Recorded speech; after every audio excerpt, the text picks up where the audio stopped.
প্রভু অনুভব আপনা। ভগবান শঙ্কর বলছেন, ওমা আমার অনুভব শোনো। অন্যের কাছ থেকে শুনে বলা নয়, আবেগতাড়িত হয়ে নয়। ভগবান শঙ্কর বলছেন, ওমা প্রভু অনুভব আপনা। ওমা তুমি আমার অনুভূতি শোনো। সৎ হরিভজন জগৎ সব সপনা। শিব ঠাকুর বলছেন, আমাদের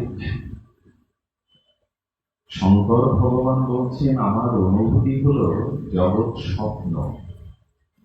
তবে সত্য কি, শাশ্বত কি? বলেন হরিভজন। আচ্ছা, জগৎ যে স্বপ্ন আর হরিভজনটাই যে সত্য, এই অনুভূতি আমার মতো মাবিষ্য জীবের এসেছে তো। সংসার স্বপ্ন সম, হরিভজনটাই সত্য। ভাগবত কেন শ্রবণ করতে হবে, সাধু সঙ্গে কেন আসতে হবে? এইটুকু অনুভবের জন্য। সংসারটা স্বপ্ন। কেমন? একটি শিল্পী রং তুলি দিয়ে একটি পদ্মার উপরে মিষ্টান্ন এঁকেছে, মিষ্টি। সেই পদ্মার উপরে রং তুলি দিয়ে শিল্পী কিছু মিষ্টি, মিষ্টি মানে রসগোল্লা, চমচম, একে ওই পদ্মাটাকে শিশুর সামনে টানিয়ে দিয়েছে। অবশ শিশু ওই পাত্রে মিষ্টান্ন মনে করে বারবার হাত বাড়াতে যাচ্ছে। আপনাদের কাছে আমার বিনীত জিজ্ঞাসা, ও মিষ্টি পাবে তো? পাবে না, এই জন্য মিষ্টির মতো দেখাচ্ছে, কিন্তু ওটা মিষ্টি নয়। আচ্ছা, জঙ্গলের পাশে যদি কোনো স্বচ্ছ জলধার বা নদী থাকে, ওই জঙ্গলের বৃক্ষের গুলো বনের ছবিটা স্বচ্ছ জলাধার বা নদীতে প্রতিচ্ছবি পড়ে। এখন আপনাদের কাছে আমার জিজ্ঞাসা, জলে জঙ্গল আছে তো যা দেখাচ্ছে, ছায়া পড়ে কি? জঙ্গলের ছায়াটা স্বচ্ছ জলাধার বা নদীর জলে পড়ে, দেখা যায় জঙ্গল, কিন্তু জলে জঙ্গল আছে তো? দেখা যাচ্ছে জঙ্গল, অথচ ঠাকুরমশাই বললেন সংসারটা মনে হয় খুব সুখে, কিন্তু আদৌ এখানে সুখ নাই। আর যেটুকু সুখ পায় তার থেকে বেশি দুঃখ দিয়ে এই সুখের পরিণাম ভোগ করতে হয়। ঠাকুরমশাই যে বললেন সংসার স্বপ্ন মানো, উনি মানতে বলেছেন, মানো যে সংসারটা স্বপ্ন। এখন ছায়া যেটি, সেটি কায়া নয়। আপনার দেহে, দেহ মানে কায়া, কায়ার যে ছায়াটা পড়ে, এখনই পড়েছে আপনার দেহে ছায়া। এখন ওই ছায়াকে খাওয়ালে, যত্ন করলে, আদর করলে, বিষয় দিলে ওর অনুভূতি হবে তো? ছায়ার কোনো অনুভূতি আছে? অথচ ছায়াটা আপনার দেহ থেকে পড়ছে। আচ্ছা, কায়ার যে ধর্ম মানে দেহের যে ধর্ম, ছায়ার কি সেই একই ধর্ম? অথচ আপনার দেহেরই ছায়া, অন্য কারো না। দেহের ক্ষুধা তৃষ্ণা আছে, সুখ দুঃখ অনুভূতি আছে, ওটা ছায়া আছে তো? ছায়াটা কার? আমারই তো দেহে। ঠিক তেমনি ঠাকুরমশাই বলছেন, ওটা দেখা যাচ্ছে তোমারই দেহের অবয়ব, প্রতিচ্ছবি, কিন্তু ওদের অনুভূতি নাই। দেহের সুখ দুঃখ ক্ষুধা তৃষ্ণা ব্যথা অনুভূতি আছে, কায়া বা ছায়ার ওটা নাই। তেমনি সংসারটা দেখাচ্ছে, কিন্তু সত্য নয়। সত্য কাকে বলে, সৎ কাকে বলে? সৎ হল ত্রৈকালিক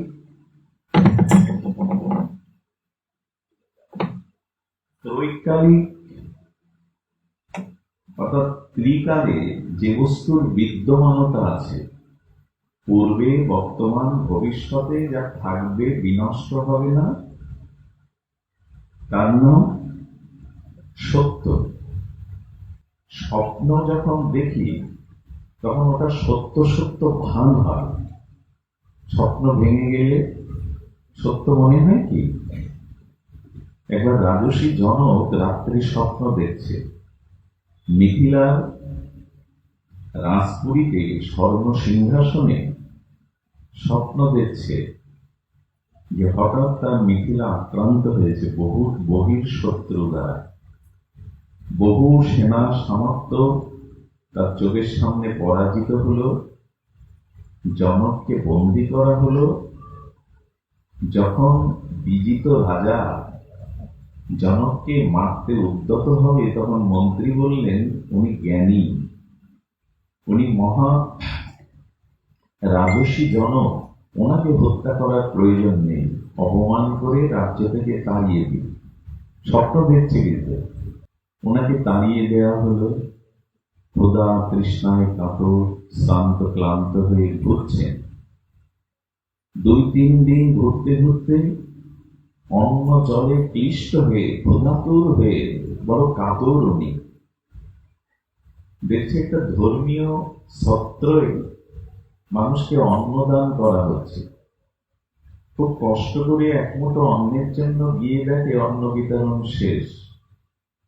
যারা রন্ধন করেছিল রসুয়া, তাদের নিবেদন করছেন আমাকে একমুঠো দিন, আমি ক্ষুধায় কাতর। ওরা ওই পাত্রের তলায় পুড়ে যাওয়া বস্তুগুলো কিছুটা তার থেকে কুড়িয়ে কুড়িয়ে ওনার হাতে দিল।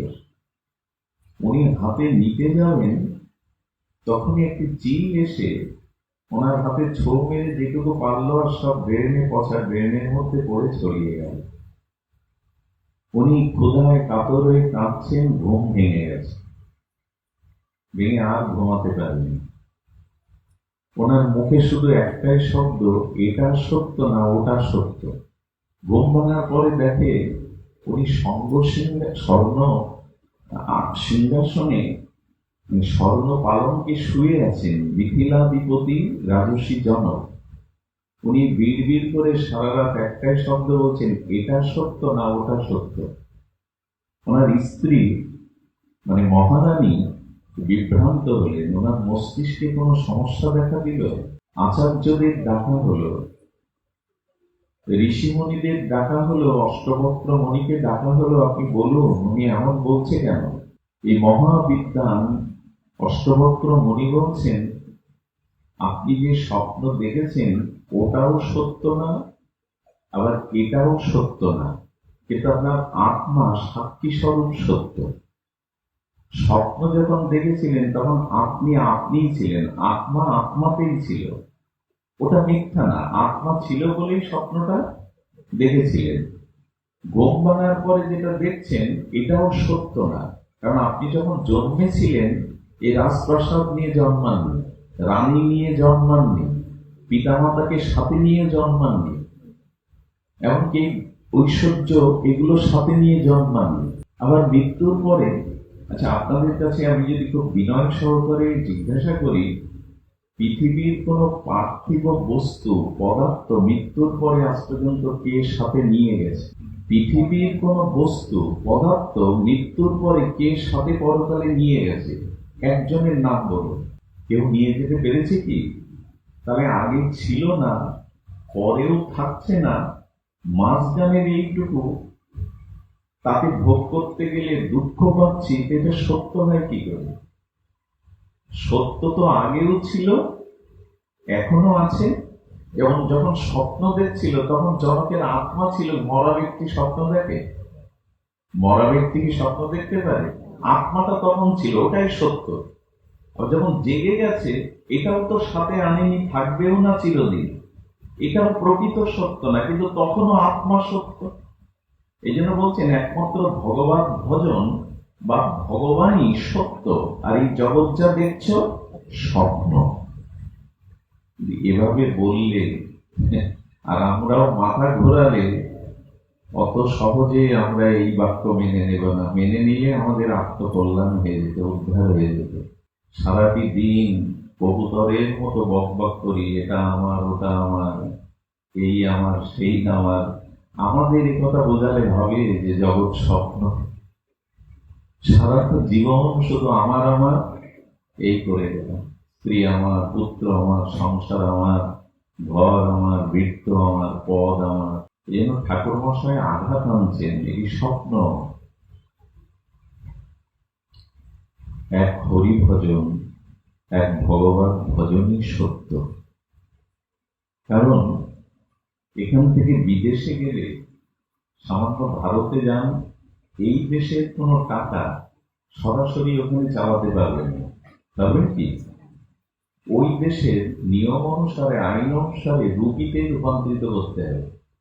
ইংল্যান্ডে যদি যান আর বাংলাদেশের 1000 টাকা দিয়ে বলেন দেন, ফল দেন, ওরা দেবে কি? ওদের দেশে ডলার লাগবে।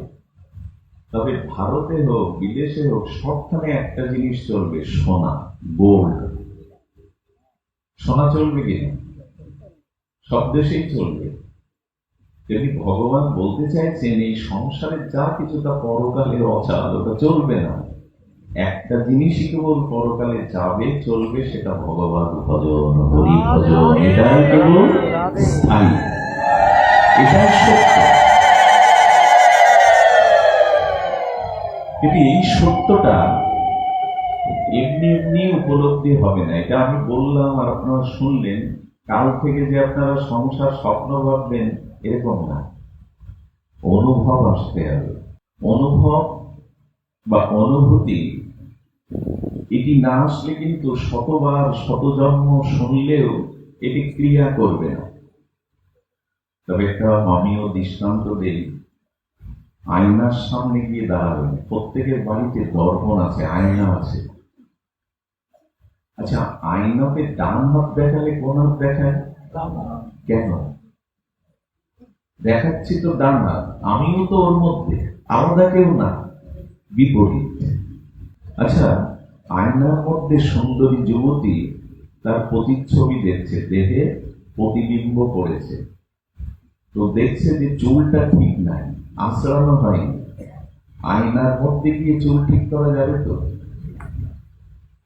যাবে? আচ্ছা, যদি বলে অলংকার করা হয়নি, আভূষণ, আয়নার মধ্যে আমি দেখছি ওখানে কানের দুল পরা, পারবে কি? আচ্ছা, ওর মধ্যে মুখ দেখা যাচ্ছে, হাও করেছেন, অন্যের দানা ওর মুখের মধ্যে, আয়নার যে মুখ, ওতে দেওয়া যাবে তো? আমি তো আমাকেই দেখছি, সব বিপরীত, ওখানে কিছু করা যাবে না। এক কাজ করো, বাইরে যিনি দাঁড়িয়ে আছো তিনি চুলটা ঠিক করো। বাইরে যে রমণী দাঁড়িয়েছে ওইখানে কানেরটা তুমি পড়ো। তাহলে ওর মধ্যে যা যা বাইরে ঠিক করছো ওর মধ্যে তা দেখা যাবে। যদি ভগবান ভজনটা ঠিক ঠিক করতে পারো তবে ওপারেও সব ঠিক ঠিক পাবে। এখানে যা যা করছো ওটাও পাবে, ওইখানে পাবে। এখানে কিছুই না, কিছুই ঠিক নাই। খাও দাও ফুর্তি করো। বছরে 5 দিন দুর্গা পূজা, তাও এক এক দিন এক এক রকম। একদিন চিড়ে দই, একদিন লুচি, আর একদিনের কথা বলবো না। তারপরে আত্মীয় স্বজন গাড়ি নিয়ে বেড়াতে বেরো। বাড়িতে 2 দিন কালী পূজা করো, জামাই মেয়ে মেসোমশি আনো। কোন রকমে পূজার পরদিন শুরু হয়ে যায় খাওয়া দাওয়া। খাওয়া দাওয়া বুঝতে পারেন তো? পূজার দিন আর ওগুলো চলে না। এই আমাদের ধর্মকর্ম। পূজা পার্বণের নাম করে লাইট প্যান্ডেল সাজিয়ে আমরা আমাদের কিছুটা মিলন, সুখ, আত্মীয়তা এগুলি খুঁজি। আমি পূজার বিরোধী নই, কিন্তু এইগুলির দ্বারা প্রকৃত ধর্ম আমরা অর্জন করছি তো? এগুলির দ্বারা আমাদের প্রকৃত জ্ঞান, সমাজের পরিবর্তন, মানুষের স্বভাবের পরিবর্তন হচ্ছে তো? এই যে বাইরে আলো জ্বলছে না চারিদিকে, এখানে অন্ধকার নাই। এখন এই আলোতে আমার মনের অন্ধকার দূর হবে। মনের ভোগ বাসনা যাতে দূর হয়, অন্ধকার, তার উপায় কি? ওই উপায়টা বাইরে লাইট প্যান্ডেল আলো রোশনা করছে। অনেক জায়গায় যজ্ঞে দেখবেন 1 কিলোমিটার চটিবাল দিয়ে আলোর ঝর্ণা তৈরি হয়।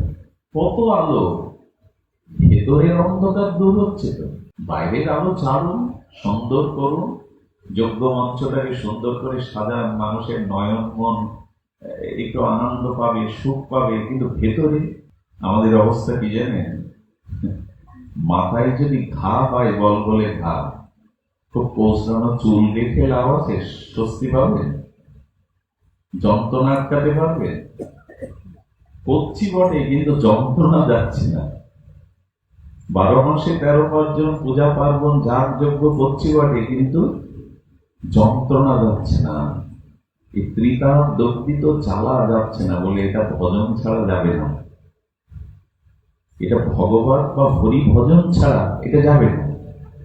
তো সেই হরি ভজনের জন্য আপনাকে আগে পাত্র হতে হবে। আর পাত্র হওয়াটা মানে এই সংসারটাকে স্বপ্ন অনুভব করতে হবে। সত্য একমাত্র ভগবান ভজনকে যেদিন অনুভূতির দ্বারা সিদ্ধান্ত নিতে পারবেন, তবে একটা কথা বলি, এই অনুভূতি কোনো কালে আসবে না, আমাদের অনেক জন্মেও আসবে না।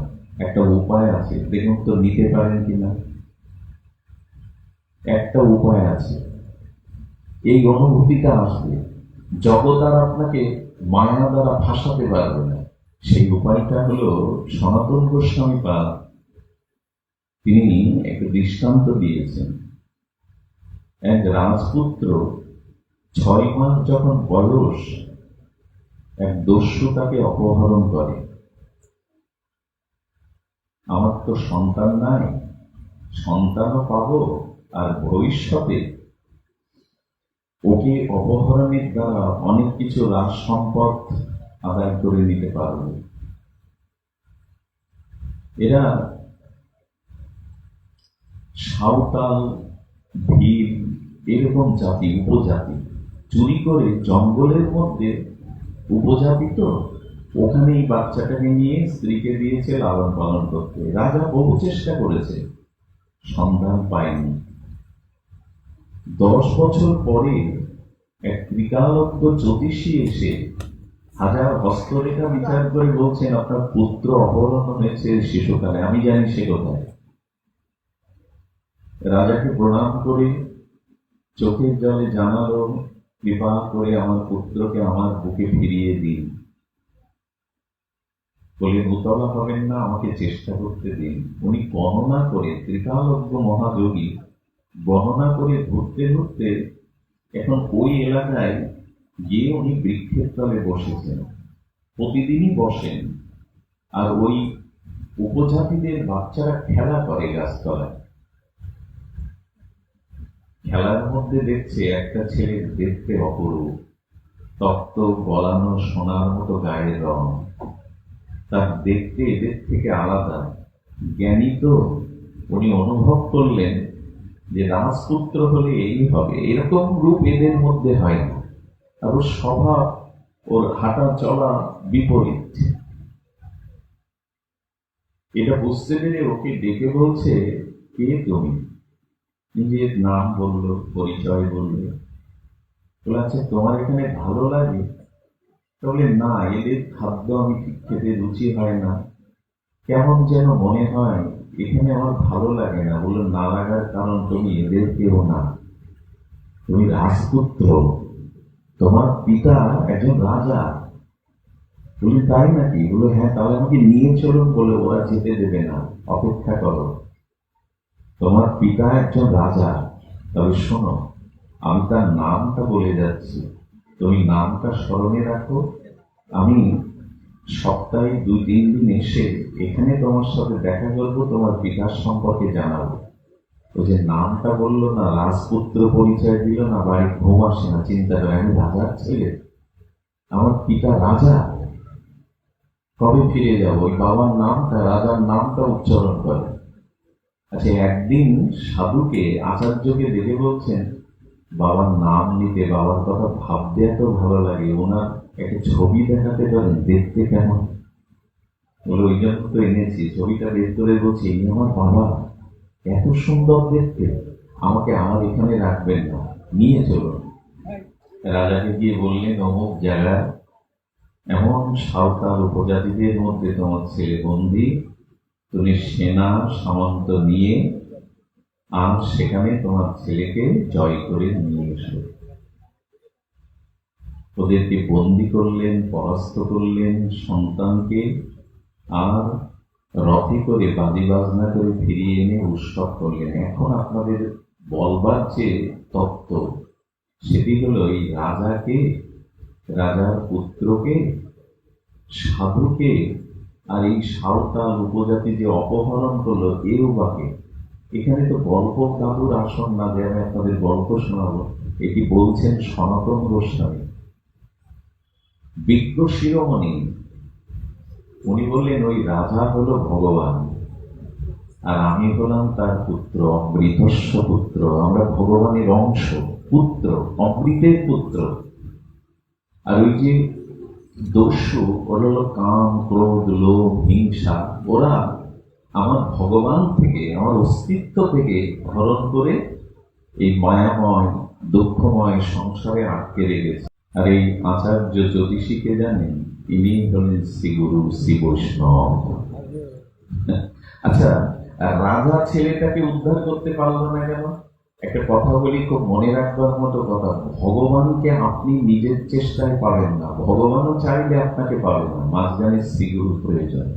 ভগবান আপনাকে চাইলেই পাবেন না। ধ্রুব তপস্যা করছে, লক্ষ্মী দেবী নারায়ণকে বলছেন, অতটুকু বাচ্চা এত কঠোর তপসাধনা করছে, আপনি ওকে দেখা দিন। বলে, আমি দেখা দিলে ওর কোনো কাজ হবে না, কারণ গুরু কৃপায় পায়নি এখন। আরে আমার মহিমা, আমার মাধুর্য কে পরিচয় করিয়ে দেবে? তো দীক্ষা ব্যতীত, মহৎ কৃপা ব্যতীত আমাকে পেয়েও পাওয়া নয়। এই জন্য নারদকে পাঠিয়ে দীক্ষা দেওয়ার ব্যবস্থা হবে। এই ভগবানের সাথে আমাদের যুক্ত করে দেয়, মিলিয়ে দেয় কে? সাধুগুরু বৈষ্ণব। এই কৃপাটা আগে চায়, ভগবানের কৃপা আগে না। আপনি কোটি জন্ম ঘুরতে থাকবেন যতদিন সাধুগুরু বৈষ্ণবের মহতের কৃপা আপনার উপরে না হবে। আচ্ছা, জগৎগুরু ভগবান শ্রীকৃষ্ণ সন্দীপনী মুনির আশ্রমে দীক্ষা নেবে কেন? ভগবানের দীক্ষার প্রয়োজন। রামচন্দ্র বশিষ্ঠদেব বা বিশ্বামিত্রকে গুরুকরণ করবেন কেন? ভগবানের প্রয়োজন। বলে, ভগবান না, সকলেরই প্রয়োজন। এই বাড়িতে কেউ যদি লাউয়ের চারা লাগান না, লাউ, ওই লাউয়ের চারাটা অঙ্কুর হলো, ওই লাউয়ের চারাটারও দীক্ষা দরকার। লাউয়ের চারার দীক্ষা দরকার মানে ওকে একটা ধরার দিতে হবে। গাছের সাথে হোক, কোন বাঁশের সাথে হোক, চালের সাথে হোক, ওই ধরার দেওয়াটাই ওর দীক্ষা। যাকে অবলম্বন করে আমি উপরে উঠতে পারি, বেড়ে উঠতে পারি, এরই নাম দীক্ষা। তো লতাটারও দীক্ষা দরকার, লাউ গাছটারও দীক্ষা দরকার। আচ্ছা, শুধু ধরার দিলেন, ওকে একটু জল দিলেন না। যেমন দীক্ষার পরে সাধু সঙ্গ, শ্রবণ কীর্তন, জল না দিলে আপনি আবার ভগবান ধামে নিজের স্বরূপে ফিরে যেতে পারবেন না। এই জন্য লাউ গাছটারও দীক্ষা দরকার। কিন্তু আমাদের হিন্দুদের দুর্দশা কি জানেন? এখনো সময় হয়নি, এখনো সময় হয়নি। ধর্ম হলো অষ্টম সাবজেক্ট।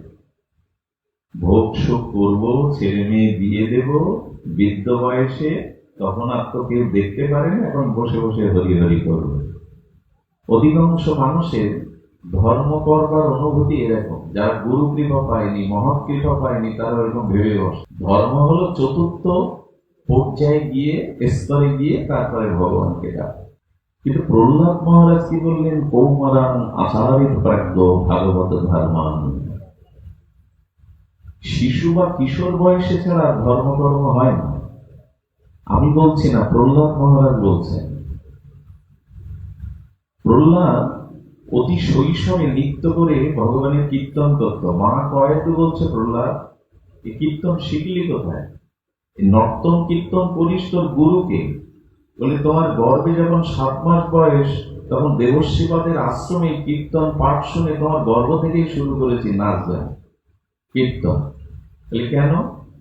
দেহ যখন ভগবান একটা দিয়েছে, আর তোমার গর্ভ যখন আশ্রয় একটা দিয়েছে, অনেকেই তো গর্ভে মারা যায়, প্রসবতে গিয়ে মারা যায়, যদি আর হরিভজন না হয় তার গর্ভে শুরু করে দিয়েছে। আর আপনি আমি বলছি এখন আমার সময়, খুব বুদ্ধিমান আমরা। আচ্ছা, এরকম কি নিয়ম আছে যে 80-70 হলেই মরবো, শিশুকালে মরবো না, যৌবনে মরবো না? বলতে পারবেন খুব সাহস নিয়ে? তো মৃত্যু তো যে কোনো সময় যে কোনো পরিস্থিতিতে আসতে পারে, তো ধর্ম পরে করব। কিছু মনে নেবেন না, সত্য খুব কঠিন হয়, মানুষকে সত্য একটু মাঝে মাঝে আঘাত করে, সত্য সবাই মেনে নিতে পারে না, সত্য কঠিন। 3 বেলা আমরা ভোজন করি, 3 বেলা খাই কিনা? 3 বেলার মাঝে আবার চা বিস্কুট এটা সেটাও পাই, 3-4 বারের উপরে। 3 বেলা ভোজন করি, 3 বেলা ভোজন করি। কি অদ্ভুত জীবন দেখুন! হাসপাতালের বেডে শুয়ে থাকলেও সেলাইন দিয়ে খাওয়ানো হয়, নল দিয়ে খাওয়ানো হয়, হয় কিনা? মৃত্যুর 1 ঘন্টা কেন, মৃত্যুর 10 মিনিট আগে নল দিয়ে সেলাইন দিয়ে খাওয়ায়। মৃত্যুর দিন ভোজন করি, কিন্তু মৃত্যুর দিন ভোজন করি না। শুধু খাওয়ার জন্যই আসা, 3 বেলা ভালো করে খাবো, সংসারের সুখ ভোগ করবে, এই জন্য আসা। এই সব বুদ্ধিগুলো, আমাদের সুবুদ্ধিগুলো, মেধাগুলো আসতে গেলে গুরুকরণ প্রয়োজন। শ্রীগুরু চরণ পদ্ম কেবলই ভকতি সদ্ম বন্দে মই সাবধান ভাবে, যাহারও প্রসাদে ভাই এভব তরিয়া যায়, কৃষ্ণ ভক্তি হয় যাহা হইতে। শ্রীগুরু চরণের রতি সেই সে উত্তম গতি। উত্তম গতি কে দেবে? শ্রীগুরুদেব। লাউ গাছটারও তো দীক্ষা দরকার, ধরার দরকার, নাহলে লতাটা উপরে যাবে কি করে? এজন্য ভগবানের কৃপা অগ্রে না, আগে ভক্ত কৃপা, মহতের কৃপা, গুরু বৈষ্ণবের কৃপা। অনেকেই ভগবান মানে ভক্ত মানে না। সাধুগুরু বৈষ্ণবের দেখলে অ্যালার্জি তৈরি হয়, কেমন আড়ে আড়ে তাকায়, তিলকমালা দেখলে কেমন একটা বিরক্তি হয়। অথচ মন্দিরে ভগবান দেখলে, দেবদেবী দেখলে প্রণাম করে। ভগবান বললেন, যারা মন্দিরে ভগবানকে দেখে শ্রদ্ধা প্রণাম করে, আর কারোর মধ্যে ভগবান দেখে না, ভক্তকেও সহ্য করতে পারে না, এদের দিকে আমি কোনো কালেই দৃষ্টি দেই না, এদের প্রতি আমার দৃষ্টি যায় না। আচ্ছা, লক্ষ্য করবো মার্মিক একটি কথা। শ্রীকৃষ্ণ মথুরা থেকে বৃন্দাবনে উদ্ধব মহারাজ উদ্ধবকে পাঠাবেন, তাই তো? এখানে একটা কূট জিজ্ঞাসা আমার মনে জাগে, কৃষ্ণ তোমার বিরহে ব্রজের লতা পাতা গাভী, মা যশোদা, নন্দ বাবা, ব্রজবাসীদের প্রাণ ওষ্ঠাগত, কেউ আর রান্না করে খায় না, ব্রাহ্মণ পল্লী থেকে একটু পরমান্ন এনে যশোদার গালে দেওয়া হয়, শোকসারি আর গান গায় না। গাভীগুলো ঘাস মুখে নিয়ে মথুরার দিকে তাকিয়ে ফেলে দেয়, বাছুরগুলো ডালসি দিয়ে দুধ পড়ে যায়, গিলতে চায় না। ব্রজবাসীদের দুয়ারে উনুনগুলো মাকড়সার জাল পড়ে গেছে, ওরা কেউ রান্না করেও খায় না। 12 মাস ব্রজগোপিকাদের কাপড় ভিজে থাকে, কারণ ওদের বর্ষাকাল 12 মাস, কৃষ্ণ বিরহের অশ্রু 12 মাসই ওদের ঝরে, কাপড় শুকায় না। এই দশা তো তুমি যাচ্ছ না কেন? মথুরা থেকে বৃন্দাবনের দূরত্ব 30 কিলোমিটার, তারও কম হতে পারে, তুমি একদিন গিয়ে দেখা দিয়ে আসছো না কেন? দুটো কারণে কৃষ্ণ বৃন্দাবনে যাচ্ছে না, একটি রাজনৈতিক কারণ আর একটি পারিবারিক কারণ। না বুঝে শুনে ভগবানের লীলায় কেউ দোষ দেখবেন না। এই জন্য সাধুর মুখে বুঝতে হয় শাস্ত্র, নিজের মতো করে বুঝতে গেলে আমি আমার মতোই করে নেব। সেটি হলো, উনি 10 বছর 8 মাস কি 10 মাস ব্রজে ছিলেন, কিন্তু তিনি অবতীর্ণ হয়েছেন নন্দ যশোদার যেমন সন্তান রূপে, আবার দেবকী বসুদেবের সন্তান রূপে। এতদিন তারা কারাগারে বন্দী, এতদিন তারা চোখের জল দুঃখ ভোগ করেছে, বুকের দুগ্ধে দেবকীর বুক ভেসে গেছে, মা ডাক শুনতে পায়নি। এতদিন বাদে ছেলেটা তাদের কোলে এসেছে, তারা যেতে দিতে চায় না। এতদিন থেকে এসেছিস কানায়, কৃষ্ণ বলরাম আমাদের কাছে থাকো, দ্বিতীয় কারণ হলো, কংসকে বধ করার পরে কংসের দুজন স্ত্রী ছিল, অস্ত্রী আর প্রাপ্তি। এরা জরাসন্ধকে ইনিয়ে নিয়ে বলছে কৃষ্ণের প্রতি কংস কোনো অত্যাচার করেনি, নিমন্ত্রণ করে ডেকে এনেছিল, রথে করে এনেছিল, হাতি ঘোড়া দিয়ে সম্মান দিয়েছিল, কিন্তু সেই কৃষ্ণ তোমার জামাতাকে বুকে রক্ত তুলে মেরে ফেললো। বাবা প্রতিশোধ নাও, আমাদের বিধবা হতে হলো ওর জন্য। জরাসন্ধ 18 বার মথুরা আক্রমণ করেছিল। কয়বার? 18 বার। কৃষ্ণ রাজনৈতিক চিন্তা করেছিলেন, আমি যদি ব্রজে যাই, ব্রজে মথুরাতে আমার সেনা আছে, হাতি ঘোড়া অস্ত্র আছে, বৃন্দাবনে বাঁশি আছে, ওখানে অস্ত্র নেই, ওখানে আমি রাজা না রাখাল। ব্রজবাসীরা সরল, আমার জন্য তারা কাঁদতে পারে, ফুলের মালা গাঁথতে পারে, অস্ত্র ধরতে পারে না। জরাসন্ধ যদি জানতে পারে ব্রজবাসীদের প্রতি আমার খুব অনুরাগ টান, আর আমি ওখানে মাঝে মাঝে যাই, গেছি গোপনে, বৃন্দাবন আক্রমণ করলে সব শেষ হয়ে যাবে, সব শেষ হয়ে যাবে। দেখুন কতটা ভক্তের জন্য ভগবান চিন্তা। এটা রাজনৈতিক কারণ। আর একটা কারণ আছে, ডক্টর মনোহর ব্রহ্মচারী বলছেন, সেটা হলো খুব খুব পিপাসা লাগলে, অষ্টাগত পিপাসা লাগলে জল খুব দ্রুত খেতে যাবেন না। কি হয়? দ্রুত খেতে গেলে ধীরে ধীরে খেতে হবে। তো গোপীদের, ব্রজবাসীদের যে বিরহ, তাতে যদি কৃষ্ণ গিয়ে আবার চলে আসে, ওই বিরহের মধ্যে আবার বিরহের রণালে ওদের আর প্রাণে বাঁচানো, বিরহটা সহ্য হয়ে যায়। যেমন যে বস্তু আমার কাছে নাই নাই, তা ধীরে ধীরে সহনশীল হয়ে যায়। যার অর্থ নেই, অর্থ না থাকার জীবনযাপনে সে অভ্যস্ত হয়ে যায়, কিন্তু অর্থ পেয়ে যদি আবার হারায়, তখন কষ্টটা বেশি হয়। না থাকার থেকে পেয়ে হারানোর যন্ত্রণাটা আরো বেশি। তো উদ্ধবের এই কথা খুব মার্মিক কথা। উদ্ধবকে বলছেন, উদ্ধব বলছেন, দেখো সবাই জানে উদ্ধব হলো বুদ্ধি সপ্তম, সাক্ষাৎ বৃহস্পতির শিষ্য, জ্ঞানীদের মধ্যে অগ্রগণ্য, এবং ভগবান শ্রীকৃষ্ণ বলেই বসেছেন, উদ্ধব, ব্রহ্মা আমার পুত্র, সে যতটা প্রিয় না, লক্ষ্মী আমার প্রেয়সী, সে যতটা প্রিয় না, আমার বড় ভ্রাতা বলরাম আমার কাছে যতটা প্রিয় না, তার থেকে তুমি আমার প্রিয়। তো উদ্ধব, তুমি যাও, আমার পিতামাতা ব্রজসুন্দরীদের একটু সান্ত্বনা দিয়ে এসো। এই কারণে উদ্ধবকে পাঠাচ্ছেন, অন্তরঙ্গ বন্ধুকে পাঠাচ্ছেন। মনের কথা খুলে তো সবার সাথে বলা যায় না। হাত ধরে কাঁদতো কৃষ্ণ রাত্রে বিছানা। আমার একটা জিনিস মনে হয় কি জানেন, ভক্ত শুধু ভগবানের জন্য কাঁদে না, এই দেখুন ভগবানও ভক্তের জন্য কাঁদছে।